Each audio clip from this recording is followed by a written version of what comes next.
You know, they say the hardest part of anything is just getting started. Well, let me tell you, whoever they are, they weren't just right. They were prophetic. Before the first session of my program, I was a whole mess. Not a little mess, not a cute mess. I'm talking a full on pacing around the house, questioning my life choices mess.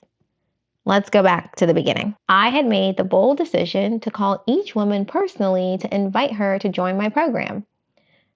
No pre-written email templates, no slick marketing funnels, just me, my phone, and my slightly trembling voice. I mean, who even does that anymore, right? But I wanted it to feel personal, intentional, and I really just didn't want to get stuck in perfection. And you know what? By some miracle, or maybe just God showing out for a girl, every single woman said yes. Now, you think that would have been the moment I started celebrating, right? Cue the confetti, the victory lap, the cheesy inspirational Instagram post. But no. As soon as that last yes came in, I felt something else entirely. Pure terror. It was like the weight of their yes hit me all at once. I sat there thinking, oh no, what have I done? Now I actually have to do this. You ever feel like you pray for something and then when God gives it to you, you're like, wait, hold up. Are you sure about this? That was me. A small part of me, okay, let's be honest, a not so small part of me was secretly hoping everybody would say no. That way I could go back to God and be like, see, Lord, I tried. I gave it my best shot. Guess it just wasn't in the cards. But nope. God said, girl, they said yes. Now go do the thing. And here's the wild part. I didn't even have the program built yet. Not a single slide. Nothing. Just me, my prayers, and a growing sense of panic. It's not that I didn't have ideas or a vision. I absolutely did. But the pressure, oh my God, the pressure was something else. Because these women weren't just signing up for any program. They were signing up for my program. They were excited because I was doing it. And let me tell you, that kind of excitement is a double-edged sword. On one hand, it's affirming. It makes you feel seen and valued. But on the other hand, it's terrifying because now the stakes are higher. Now people have expectations. And for someone like me who takes exceeding expectations as seriously as some people take their morning coffee, the thought of falling short was an absolute nightmare. I literally wanted to disappear. And don't even get me started on the negative thoughts. Oh, they came for me. What if you mess this up? What if what's inside you isn't enough? What if you're not skilled enough and the whole thing is a disaster? It was a full-on mental battle, y'all. Me versus doubt. And let me tell you, doubt was loud. Doubt was winning. I remember sitting at my desk, staring at a blank screen, paralyzed by the what ifs. What if they hated it? What if it wasn't good enough? What if I failed so spectacularly that they never trusted me again? And then there was the other layer of fear, the spiritual one. Because let's be honest, when you step into something God has called you to do, the enemy isn't just going to sit back and watch. Oh no. He's going to throw everything he's got at you. Doubt, fear, insecurity, guilt, you name it. And in that moment, I felt it all. But you know what's wild?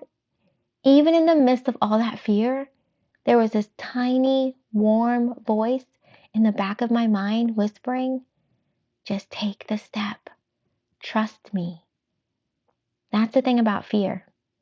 It doesn't go away just because you're doing something important. In fact, it usually shows up louder when you're on the brink of something great. And for me, this program felt like a leap off of Mount Everest. I didn't have a parachute. I didn't have a backup plan.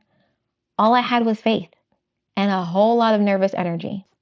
The moment I decided to start working on the program, my brain went into overdrive. I opened up my laptop, created a new PowerPoint, and told myself, okay, girl, let's do this. Let's create something amazing. And you know what I did? I started looking everywhere outside of myself for something great. I would do all this research and I'd make new slides and then I'd scrap them. Every time I made progress, I'd start comparing myself to other people. I think, what are other coaches doing? How do their presentations look? Are their slides better than mine? And the more I compared, the more I doubted myself.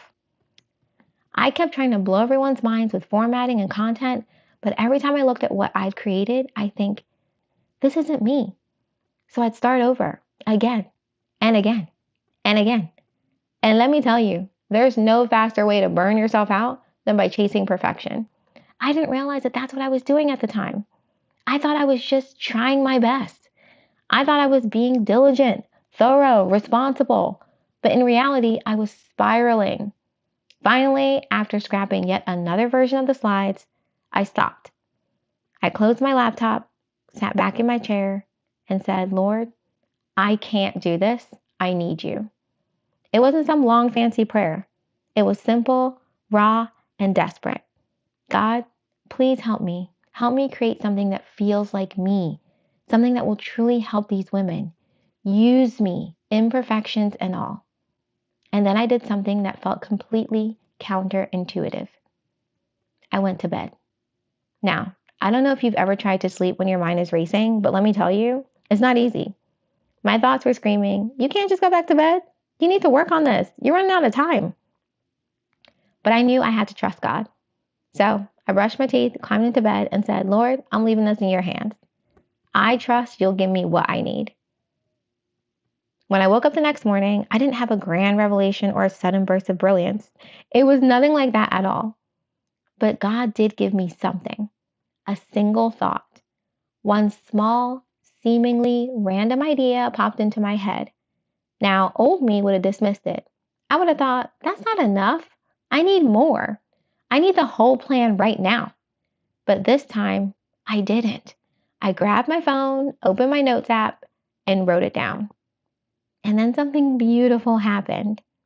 I started jotting down that first idea, and a few more thoughts followed. Bullet points started to appear one by one. They weren't fully fleshed out ideas, more like little sparks of inspiration.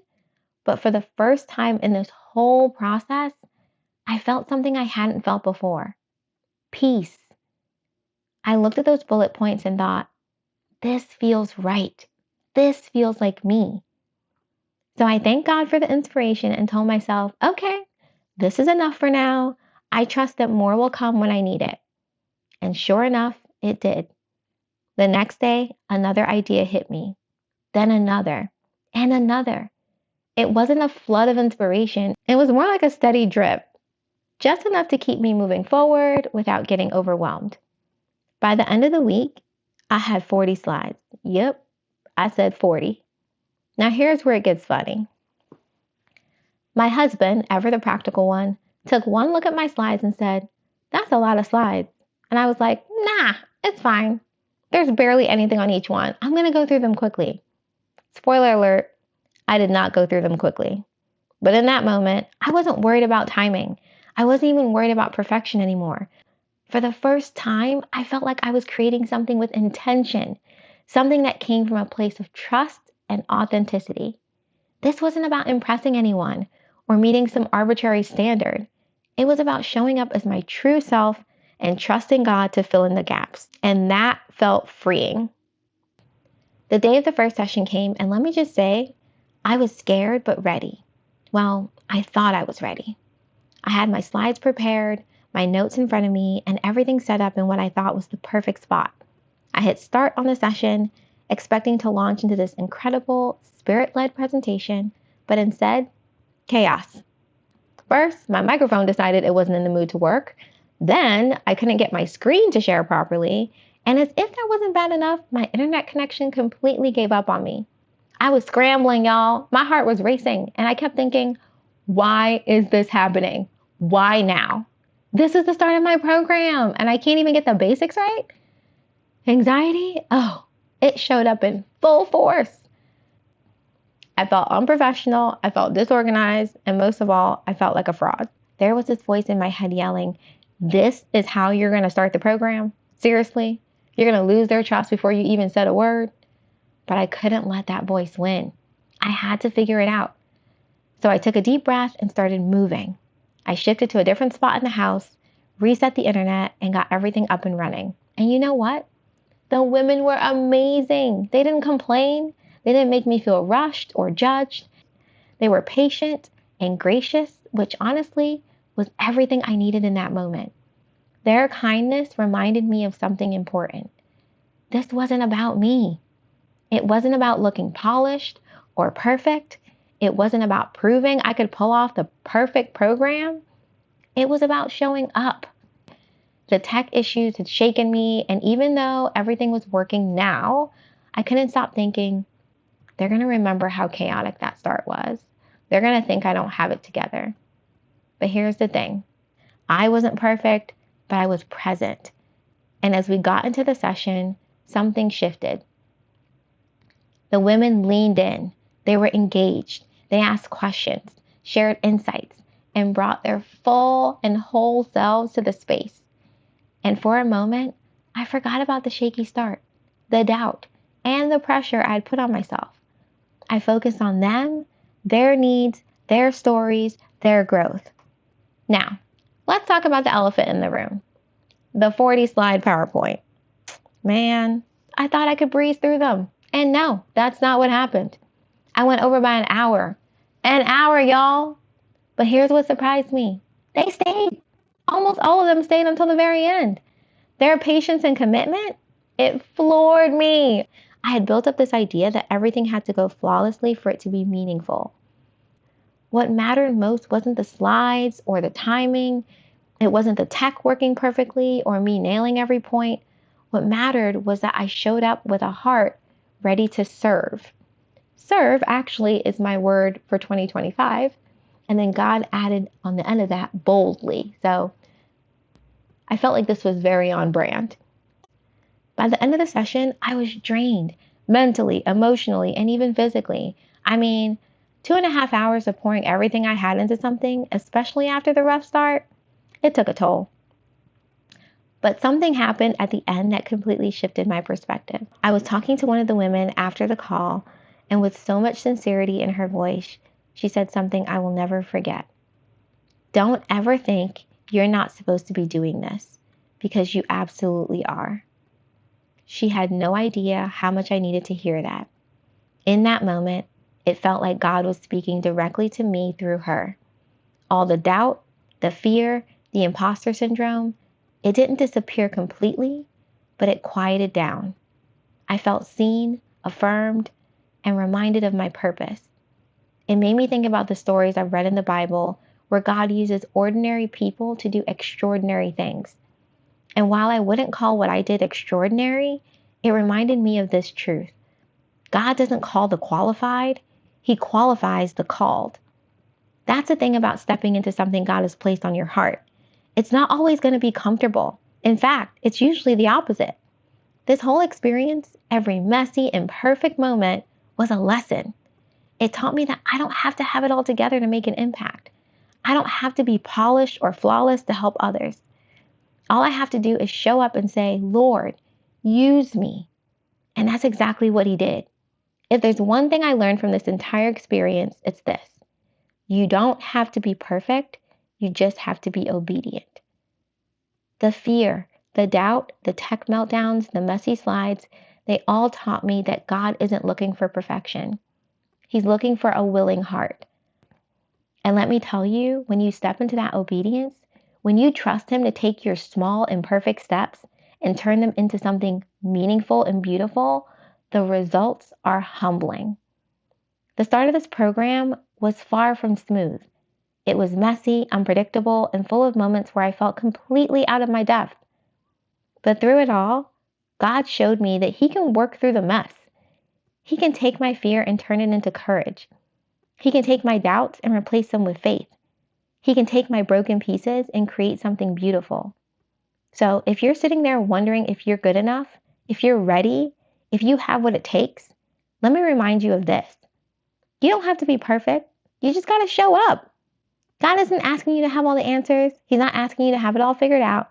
He's just asking you to trust Him enough to take the next step. And here's the thing.